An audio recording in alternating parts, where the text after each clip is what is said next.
Okay, everyone, as we all get settled, feel free to have your camera on or off, whatever you're more comfortable with. Thank you again for joining us. Just a few notes before we get started with our town hall today. If you would like captioning during this presentation, you can locate the live transcript or closed caption button on your Zoom. They're auto-generated, so there might be some errors. If you're having any audio or visual issues, the best fix is usually just to leave Zoom, come back, and hopefully that will fix everything. Throughout the session, feel free to engage by typing any questions in the chat, raising your hand, and we'll make sure to get to everyone's questions. This will be an interactive session, so feel free to turn your camera on, unmute as you feel comfortable so you can share. But when you're not speaking, please make sure that you are staying muted. Today's town hall is going to be recorded and distributed on CEC's YouTube channel, so you'll be able to go back and watch it if you would like. At the end of today's session, a survey will be posted in the chat, as well as emailed out to you all for feedback. We'd love to hear what you thought of our event today. Now I'll turn things over to Christina Fligner, the co-chair of the Student and Early Career Committee. Good evening. My name is Christina Fligner, and thank you so much for joining our CEC Student Chapter Townhall. I am our co-chair of the Student and Early Career Committee, and I am a past president of my student chapter at Miami University, and I'm currently an early career professional working as an intervention specialist in Ohio. Tonight's event is designed to bring student chapter leaders and advisors together to talk about topics relevant to leading a student chapter. We want to make sure you feel supported and are aware of the tools and resources that are available to you as a student chapter leader. Tonight, we'll have a chance to hear from our panel of experts to learn more about ways your chapter can fundraise, advocate, and train future leaders. Tonight's session will include a panel Q&A followed by breakout rooms based on a topic. We will end with some CEC updates and announcements and stay on until the end, and we will have a little giveaway opportunity. Before we get started, I'd like to welcome Dr. Julie Bost, CEC's president, to share a few remarks. Hello, it's so great to be here this evening. Thank you for your time, and I'm super excited to be here. I do have to leave early. We're conducting 2 searches at the same time. We have a candidate who's in town from another state, and so I have to go and spend some time with the team and her. But I'm excited to be here, and I do have some stuff to share. Excited to share it. Please jump in if you have any questions. I'm going to share a little bit about some of the wonderful resources that CEC has, along with some strategies and some ideas from my own student chapter here at the University of North Carolina at Greensboro. So Caroline and Jennifer, if I jump into something that you're going to share later, then just tell me to put the brakes on it, and I'll otherwise. So it's still any messaging that you were going to deliver. But, so you can keep on the slides. So again, my name is Julie Bost, and I'm the 2025 president of CEC. Very excited about that. This is my early career. I had to dig deep for these because there was no social media or smartphones when I started teaching in the late 1900s. You've heard me speak. I use that line a lot, and I know I need to get new material, but it just makes me laugh and makes my eyes go really big when I tell them that. But I started as an alternative licensure teacher. As a high school special education teacher, and I also coached varsity volleyball. Then I moved to an elementary. Got some experience at elementary in a hospital setting for students with significant emotional behavioral health needs. And then went to middle school and co-taught language arts and math before moving into a role of administrator for about 12 years. We go to the next slide, and now I'm at the University of North Carolina at Greensboro. It's my 6th year.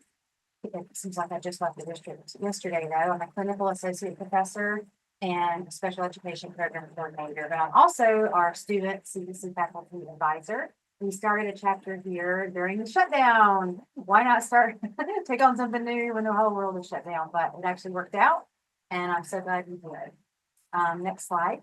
So this is one of our wellness events that we did last academic year, where we had someone counseling department come and share some wellness strategies. So I encourage you to think about having that multidisciplinary approach of filling in other departments and resources that you have right there at your fingertips. We're trying to think of ways to do that. We also learned early on to poll our teacher candidates for interests and best times to gather. I know you're thinking, well, yeah, that's kind of obvious, Captain Obvious, but that's something that we didn't do initially. We found by doing that, that really helped us. One thing we're going to try this semester is we're actually going to incorporate it into a seminar, an existing seminar for our seniors, our student teachers, because they're already on campus, and then we're going to invite juniors, sophomores, and other programs. If we're thinking that might help with students being over committed. A lot of our students work quite a bit at part-time jobs to help pay their tuition. Of course, food and beverages always work. And then again, reaching out to other disciplines and majors. We're always recruiting for middle grade education, elementary education. And then we also have members at our undergraduate alternative licensure program and masters and doctoral students. We find that having that cross section is really helpful for experiences for all of our students, and then also for different levels of participation. There's a little flyer there that I created for our state conference that's coming up. We click on that for more our events that we're having this year. Like, for example, in the fall, we did a writers workshop. So we had one student CEC member who was working on her dissertation. We had some working on NTPA portfolios, and then just various projects, but it actually meshed well together. And so, yeah, we also participated in our homecoming. We get a tent in the children's festival portion, and we have crafts and place painting, and that's another way to promote and give back to our community. So moving forward, so part of our mission of CEC, is forward together. And our vision, which is on the next slide, is to what we desire to see in the world: high quality education that's inclusive and equitable for individuals with disabilities. We do part of our strategic plan are 4 goals, which are on the next slide. We want to, of course, continue to develop and support effective and diverse workforce, increase the impact of our policy agenda, and be intentional as we embed diversity, equity, inclusivity, and accessibility. And then also, continue to establish our names as a leader in the field. And we want to be the go-to. We want to be what people think of when they think, I'm looking for strategies for special education, regardless of what that role might be. Whether it's early childhood, related services, higher ed, K-12, transition, behavior, too many to name, and I don't want to leave anybody out, but regardless of the role. So what are some things that are in line with those strategic plan goals? Well, this community, which I'm so happy to be a part of from the beginning, and all the wonderful things that are happening. I joined as a student CEC member 20 plus years ago. I was in a master's program, grad assistant to Dr. Marilyn Friend, and CEC is very important to her, still is. And so we joined as graduate students, and I continue that membership for 20 plus years. And the next slide talks about the Diversity Leadership Academy. We're in our 2nd cohort. David can talk a lot more about that. I'm not sure if that's part of what discussion might surface through there. We're waiting for the 2nd cohort for that, and very excited about things that are happening with that. High leverage practices have just been, or the process of being updated to also include culturally responsive teaching, which is really, really important. Next slide. And then the exceptional teacher resources. One of the things we're going to do in our, my goal for our student CEC chapter is to have at least one event per semester. The officers meet monthly virtually. So my goal for them, and they've done it, this will be the 4th year, and so far so good, is to, and I want it to be a reasonable goal. So one event per semester, and then also one community service, minimum one community service. So something that we do and have fun. Like when we volunteer at that children's festival, and we've also done some other things, it's fun. It's a time to come together and give back to our community, to promote the greatness of CEC, and to have fun together. I think the fun part's important as we come together. So the teacher resources through the repository and the library for our spring event, which is going to take place during the student teaching seminar that's open to all cohorts and all levels of our programs. We're going to actually take some time and explore the resources in this. Because I know sometimes when you have a membership in something, you want to explore the resources, but having time. And so dedicate that session to that. Next slide. And then the legislative summit.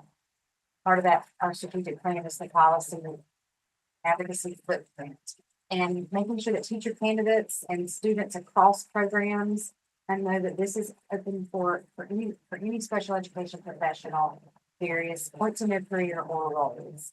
You go to the next slide. We always advocate for full funding, teacher shortage. The topics change somewhat year by year, but that picture that I just showed was 1 year was our largest state team from North Carolina, and it was because we had students present. And students bring a whole new level of energy. It's very exciting to be a part of that. Next slide. And then the special ed careers. The job board is also another great feature that we want to make sure that our student CEC chapters know about. Take the time to explore. All right, next slide. And then I do want to also plug our CEC convention. Students are a large part of this convention. Now, here's a look ahead at the evening news. I'm very excited about our 2 focus strands this year. One is on AI, which I was going for it, and then the one that I got to choose is collaborating with general education professionals. And for when special education professionals register, they get a code to bring general ed colleagues for 50% off the registration. All right, next slide. And then I dug this out. This is my 20-year anniversary for presenting at our local CEC conference is coming up. I don't think this is a testament to that I don't throw anything away, but I found this thing and I'm super proud of that. So I think another way to think about getting involved for members of the students in early career are getting involved at that local level is so important. Whether it's like our student CEC president, she's presenting a poster next month at our state CEC conference. It's a great way to get involved in sharing your research and sharing what you're passionate about and being involved at the local level. And we have other student CEC members that are volunteering at our state conference. And the way North Carolina does that is the students get free registration, but they help volunteer, be room hosts and other things throughout the conference, which also gives them access to the network and the professional learning and also networking with other students across our state and the different student CEC. All right, next slide. We're also coming up on 50 years of IDEA. I'm very excited about the different ways to celebrate that. We have activities planned beginning this convention all the way through the convention of 2026. And we want to capture what my goal as president is to capture stories of CEC. I remember when I was creating an IEP course in my university a couple of years ago, I posted on social media, what do I need to make sure the students in this course know? And I had one of my former colleagues say, tell them that I drove around with my district in the car with my special ed director and knocked on doors to tell families we now have classrooms for your children. And I was like, what a powerful testament to IDEA. We're not perfect. We still have a ways to go, but wow. So my goal is to have stories from different points in time through IDEA, including early career. It's so important to have that different perspective about the IDEA. That you've not seen a reauthorization, whereas I've seen quite a few in my career. All right, next slide.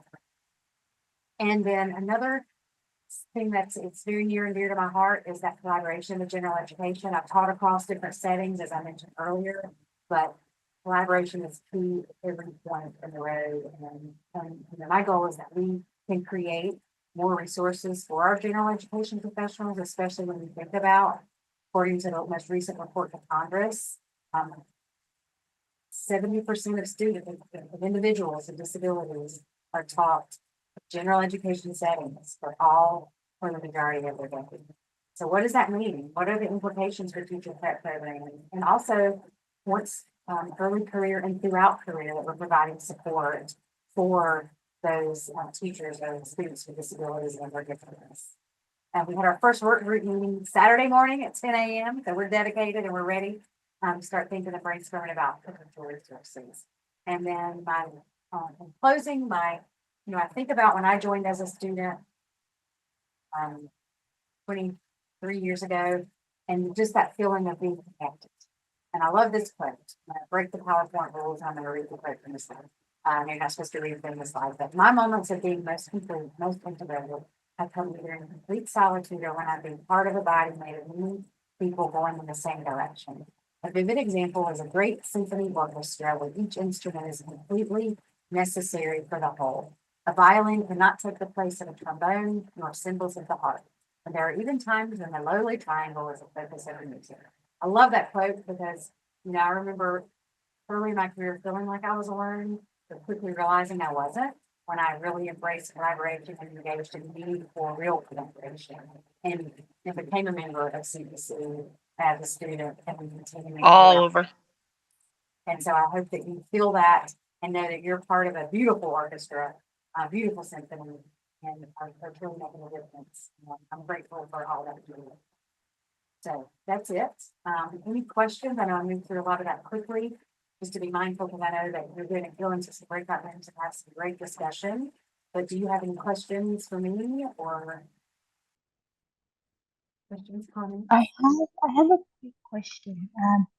My name is Ifya, and to those who don't know me, I'm the student rep for the CEC Ontario here in Canada. I would just like to ask a question if there's anyone on here that started the Black Affinity group. I just wanted to know where it's standing because there hasn't been any forwardness. So I just wanted to know if anyone on here was like has been ever involved because I've seen like there's been an approach, but there hasn't really been the group actually started. And so then I just wanted to know what the what the future holds for that group. And I also would like to know if there's there's a committee of practice for ABA because I'm in the ABA field, and so I just wanted to know if there'll be a committee of practice for ABA. Those are my questions.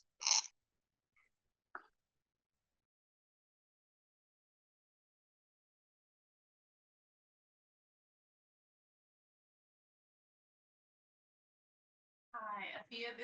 I'm Jenith Johnson. I'm our Chief Engagement Officer here at CEC, and I'm happy to connect you with our Black Affinity group, some of the folks that I know that are in that group, and I'll touch base with you offline about your second question about the communities of practice.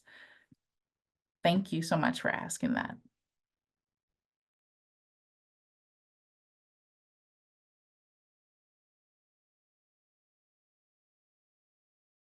All right, now we are going to get started and just introducing very quickly our student and early career committee members. So my name is Abby Camara. I am located in Michigan and I go to Central Michigan University as an undergraduate student.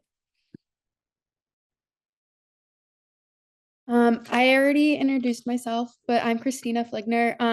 I'm the co-chair, but I'm co-chair with Shasta Brooks, who is unable to join us as she is in Washington State, excuse me, and with the time change, she is still at school right now. I am Sarah Hornbeck and I teach elementary life skills. This is my second year teaching. I'm Anna Ballard and I teach high school resource special education, and I'm also a graduate student. My name is Lucy Chu. I'm a student at Northwest Missouri State University, and I'll be going into student teaching for special ed next semester.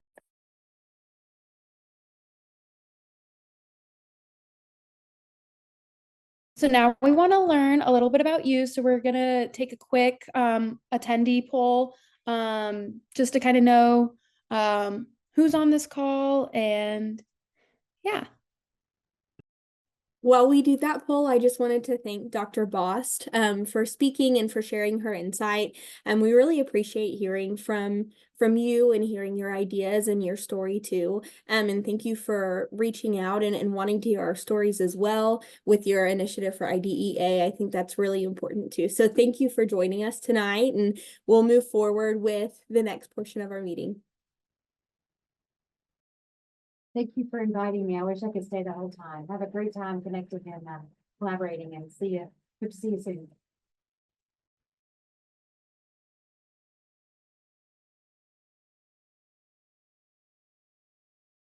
Okay, we've got our poll going. So as far as what role describes you best, it looks like we have a lot of student chapter leaders with us tonight, which is awesome. As far as the health of our chapter, it's looking like most of us are just getting started, which is great. That's why we're here to help support. And very exciting to see that a lot of you are planning to attend 2025 CEC in Baltimore.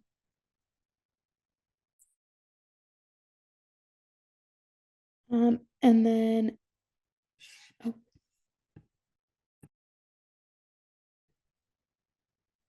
All right, so then this is something really fun that the committee did, like as an icebreaker on one of our committee meetings. And so we wanted to extend, because we had so much fun doing this, we wanted to extend it to you all. So just in the chat, your like kind of special education, pick 2. So like if you could have any of these 2 things on the list, so you pick 2 numbers and then just put them in the chat, because it's kind of fun to think about. So we want to see your guys' results. And this is also something that you can use in your student chapters or like to get to know some members, because we ended up having such a fun conversation around it.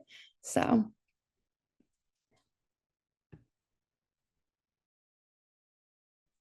that's so.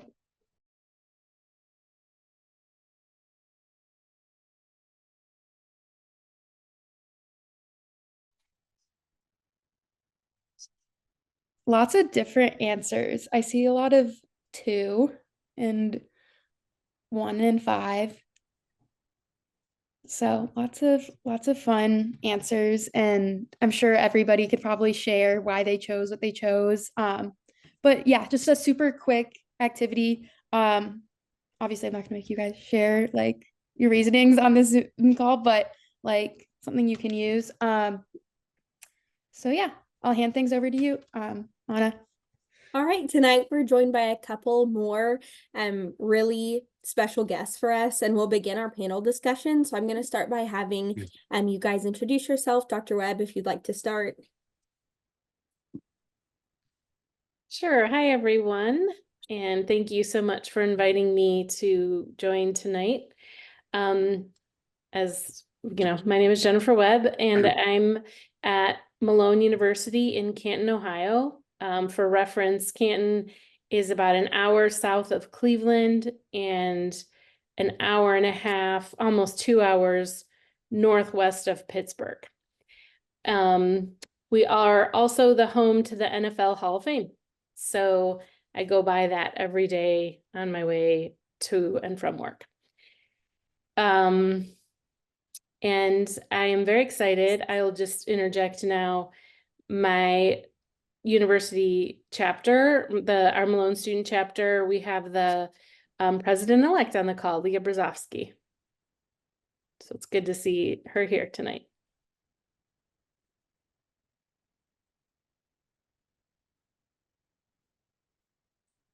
And Dr. Cryle, I'll have you go as well. All right. Hi, everyone. I am happy to be here today. I am from Eastern Kentucky University. It's about 30-40 minutes south of Lexington, depending on how fast you drive. Kentucky drivers are great. So my student that started the CEC chapter is actually a person that's on the student CEC committee that's here with us today. So I'm excited that she invited me to join you all today. I think that's about it. I'm associate professor of special education.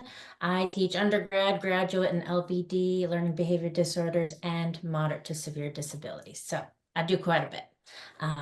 Yeah, that's all I can think of. Awesome, thank you. So the SECC or our committee looked at some different topics of what we think people might want to know. So we have some questions and we'll go ahead and dive into those. So the first one, what are some ways that a chapter could advocate for individuals with disabilities in your community?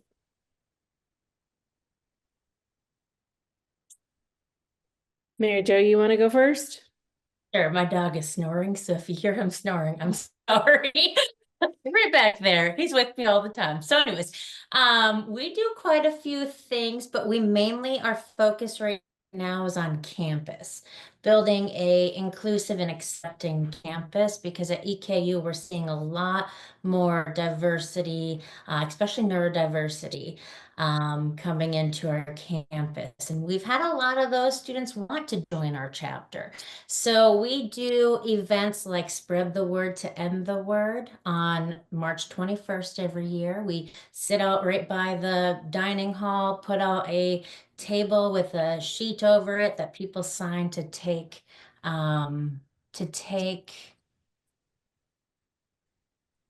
okay, to take the pledge to stop using the R word.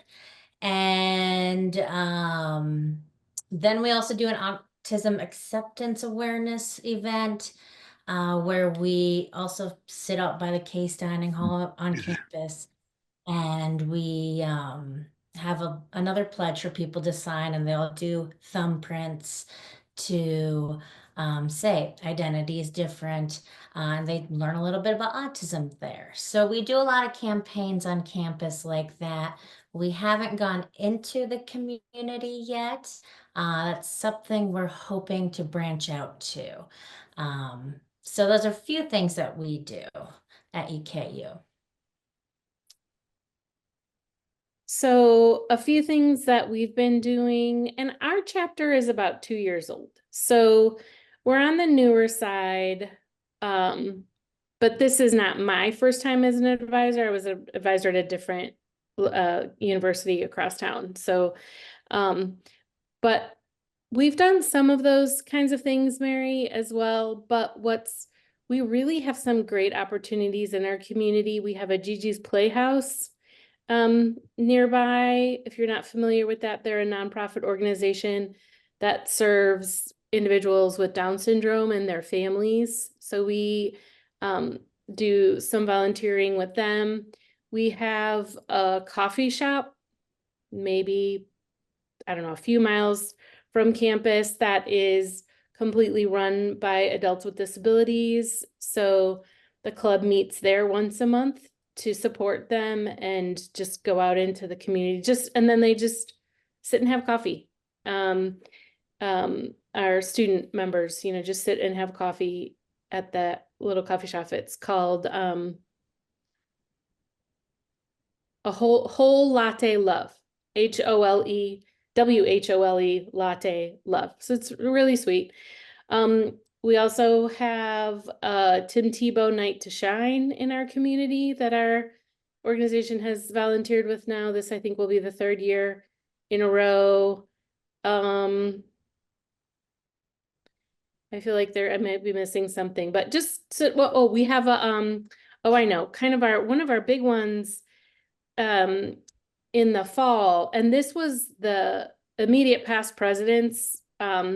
She organized all of this. She's student teaching this semester, so quite busy. But they do a kickball event on campus with the local board of DD individuals. So I think there have been anywhere from like 10 to 15 adults with disabilities that come to campus, and they play kickball together outside on a Sunday afternoon, and then they have pizza and snacks together. It's just purely social, just a way to basically hang out together. We do have a fairly small student body as well, so probably more, it lends itself well to doing community events like that. We have around, I think, just under 1,000 undergrad students. I love how both perspectives, we have perspective on campus and then in the community. That's helpful with newer CECs and being able to pull from past experiences with student chapters. So kind of pulling from that, how can a chapter foster and grow passion for individuals with disabilities within their community?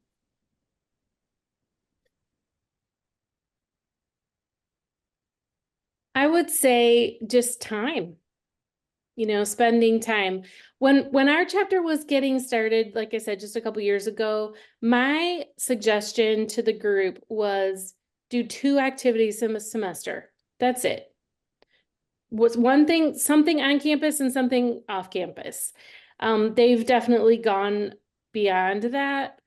So, but like just get started small. If you do one thing a semester, just, you know, that's all it is. So I really think to you know, to your question, Anna, like, how do you foster that? I think you just have to get started somewhere. What if you even we've never done this, but you could even have a movie night where you watch on campus, you watch a movie that depicts somebody with a disability, and just, you know, how does that look, kind of thing. Oh, I know the other thing that we did, we've been doing in the fall is having a parent panel on campus. Parents of people, individuals with disabilities, various range of disabilities. And that is, we've done that twice now, and that's really amazing. That's an amazing time to bring people into the community, to expose students for awareness of the challenges that parents experience, just in general, or with schools. So we opened it to campus wide, and in the fall we had over 70 students, because we offered it as an SFO. We have, we're a faith-based university, and we have a SFO, it's a spiritual formation opportunity requirement. So we had some questions about parents talking about faith, and, you know, which is obviously a very personal thing, but then we could offer that as an SFO. So we got a lot of students outside of education, which felt really great for awareness. Yeah, to go off of that, I would say experience as well. At our university, our students don't get into the special ed classrooms until their almost senior year. And so they come to their chapter meetings, and they're like, yeah, I've had this personal experience with people with disability, but I don't know anything beyond that or what you've taught in our special ed classes so far. So experience in the community is also a great thing, to get them involved with that passion. So I've had students that have wanted to volunteer at Tim Tebow's Night to Shine to get that experience. We have that in Richmond. We have Special Olympics, holiday dances. They go to Valentine's Day dances, Halloween costume dances, bowling, to really get that experience one-on-one with individuals with disabilities. And I see them come back from those, and it's not the whole club, our whole unit, it's just our whole chapter. It's usually students that are like, I'm going to go volunteer, I have the time to do this sort of thing. But they usually come back with that, yeah, this is awesome, this is what I need to do. Passionate about it, and passionate about getting their student peers involved with them in that. So experience is another great thing for that. I love those ideas, and I really appreciate So I guess the idea of incentivizing those others to come that may not be a part of your student chapter, or others within your community. And then also just having your members reach out and go try new things and experience new opportunities. So kind of with that, what advice for our new members or members who are still thinking about diving deeper into CEC, what advice would you give them to make the most of their time with CEC and involvement? A lot. So I've had students that just come to the chapter meetings that we have every month. Or I have students that are so involved that they go with me to the CEC conference, the Kentucky CEC conference. They've even gone to CELS, the Legislative Summit, with me. And so students that I have found that have gone and done the networking at the CEC events really come out more involved. Like, yeah, I really want to be part of CEC. This is who I am. This is what I'm doing. So I've seen a range of involvement, but my biggest advice is really just start going to the chapters. And from there, get as involved as you want. But those monthly meetings are really important with starting to get involved with that chapter. Yeah, you know, as you were talking, Mary, my first thought was go to the national conference if at all possible. And I know it can be cost prohibitive. If you can't go to a national conference, connect to this way with other chapters. I had our, as our group was getting started, they met virtually with the chapter from Kent State, who I know their advisor a little bit, not a lot, but, and they just talked and got ideas. Like I can give a lot of ideas, but I think it's nice for them to get ideas from their peer, for, you know, for the student members to get ideas from peers. So, and then just try things, you know, what works, what doesn't work. My group has made some changes from one year to the next, and, you know, something that works well, something that doesn't work well. One thing that worked well, I think we'll do it for the third time this year, is I did an Easter egg hunt around Easter, where the eggs had trivia questions in them for about various things associated with disabilities and disability awareness. And then if they found one, they could bring it to the table outside the dining hall, you know, at this such and such a time, and give it back and answer the question and get a piece of candy. So kind of a fun way to engage people from all majors and across campus. But I don't know that that would work everywhere, you know, so I think it's kind of like, just try something. They've done a couple of things that just didn't really work. But and then don't do that again. So I don't know, trial and error. And show up. That's the biggest advice. 90% Yeah. of success is showing up. Yeah, you never know what event you might go to that would really just trigger a deeper passion, and so going and trying new things is really important. But thank you guys for sharing. And we have one more question before we move to small groups. What strategies do you recommend chapters use to recruit and retain members? I think the best way to recruit is a personal ask. And then I think the making meetings engaging and productive, and not just meetings about the next meeting, like when to have the next meeting. So really doing something, making something, discussing something. You know, you have to have business meetings, but yet, you know, doing something more than just the business kind of side of things, you know. What would you say to that, Mary? We do a lot of going to classes and saying, this is who we are, this is what we do. I send my student leader to do it. That's them. They take charge of that. And they go to all of the education classes the first week of class and say, this is who we are. Consider joining us if you're interested. Here's our emails. That has really been successful. They have a sign-up sheet that people sign up on in their classes, and they send emails, and we get a lot from that. For people outside of education, we've had a lot at EKU. It's really interesting. We've had a lot of students who are neurodivergent want to join our chapter, and we welcome that. So we actually have found these people through doing our on-campus campaigns. They're like, hey, I have somebody that I know and love that has Down syndrome. Who are you guys? Like, nobody does this. Who are you? You're the first people on campus talking about this. Or, hey, I have autism. Who are you guys?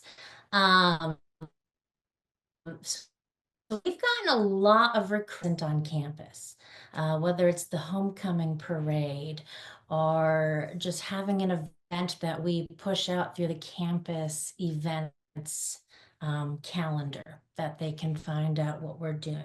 We make sensory jars every year. It's kind of a stress relief thing. And we invite people to come and learn about sensory and make their sensory jar, and that gets people interested. So yeah, personal invites, having engaging meetings, food works great. People come for food. So those are the strategies we do. Maintaining is a little harder to maintain our members, but that's mainly through having bonding events with each other, whether it's a movie or, hey, let's get together and do homework together. We've tried peer buddies where an upperclassman in our chapter pairs with an underclassman and kind of helps them throughout the semester. That's off and on for success. It depends on who the mentor is. But yeah, there's some strategies that we've tried that have been successful. I think that really ensuring that engagement piece is there during those meetings, as both of you guys said, can be key. Members want to know that they're coming and they're backed by a purpose, and they're moving forward and doing something. And then I love the idea too of having people outside of education or special education join in on that advocacy piece. So thank you so much for sharing, and I'll hand it over to Caroline. Okay, everyone, we're now going to begin our breakout sessions. So you can see the topics on the screen. I'm going to open the breakout rooms and you can choose which one you want to go to. Fundraising and grants in room 1, chapter leadership training in room 2, or advocacy in room 3. And we'll be back here in about 10 minutes. Okay, we're back from the breakout rooms and we're just going to finish up with a few announcements. So we've mentioned our 2025 convention and expo a few times on this call. We hope that you're able to join us. There's still time to register. The dates are March 12th through the 15th, and you can learn more and get registered at cecconvention.org. At convention, we will be hosting our student chapter and student leader breakfasts for advisors and student chapter leaders. That's going to be on Friday, March 14th at 8 a.m. for advisors and 9 a.m. for leaders. More information about that can also be found on our website. In addition to that breakfast, we'll also be having some mentoring breakfasts. We'll be hosting one for our pre-service student members or attendees at 8 a.m. and 9:15 for early career. Again, more information about that is available on our website.